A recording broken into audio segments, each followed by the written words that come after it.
Bismillahirrahmanirrahim. Assalamualaikum warahmatullahi wabarakatuh.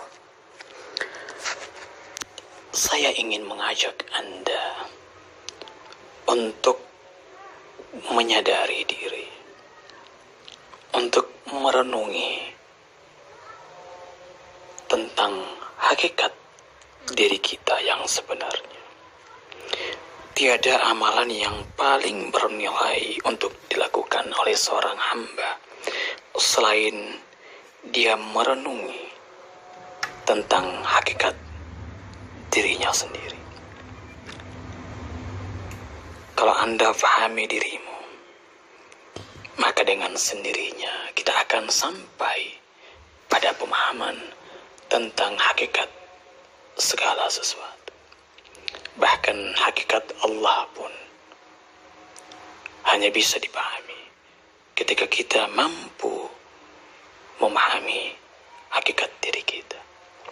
Man arafa nafsa faqad arafa rabba. Itulah hakikatnya.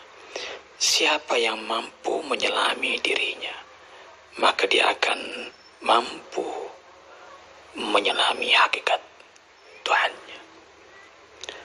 Kalau Anda ingin memahami hakikat Tuhan Anda, maka Anda harus masuk ke dalam samudra ilahi, ke dalam samudra ketuhanan. Tidak hanya cukup dengan memandang tampilan-tampilan yang ada di luarnya. Dan tampilan ilahiyah adalah tampilanmu sendiri, tampilan kita. Kita harus masuk ke dalam diri kita. Kita harus menyelami diri kita. Mata kita harus memandang ke dalam diri kita dan bukan hanya sibuk memandang keluar. Bukan hanya sibuk melihat aib dan keburukan orang lain. Sibuk mendengar cerita-cerita tentang keburukan orang lain. Tapi cobalah lihat keburukanmu. Dengarlah aibmu. Yang sebenarnya keburukanmu dan aibmu lebih besar dari keburukan dan aib yang dimiliki oleh orang lain. Hanya dengan cara itu kita bisa memahami hakikat Tuhan kita. Allah menyiapkan batin manusia, hati kita sebagai rumahnya.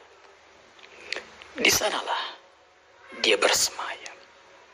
Itulah rumah Allah, Baitullah. Qalbul mu'min arsyur rahman. Hati manusia adalah arsy-Nya Ar-Rahman.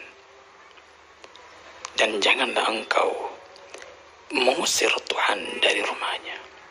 Dengan cara apa engkau mengusir Tuhanmu dari rumahnya? Dengan memasukkan selain dirinya ke dalam jiwa kita. Maka tidak ada cara lain selain pada akhirnya kalau kita ingin merasakan kehadirannya, maka kita buang segala kotoran-kotoran yang ada di dalam batin kita. Kalau kita buang semua kotoran tersebut, yakin Anda akan bisa menyelami hakikat Al-Quran.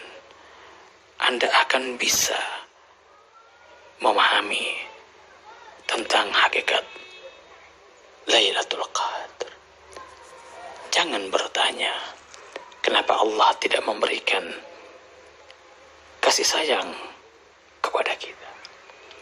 Tapi tanyalah, lihatlah, apakah kita sudah mempersiapkan diri kita untuk menerima kasih sayang itu atau tidak. Terkadang dalam hidup ini kita sering menyalahkan orang lain yang tidak memperhatikan kita, yang tidak menyayangi kita, yang tidak mencintai kita.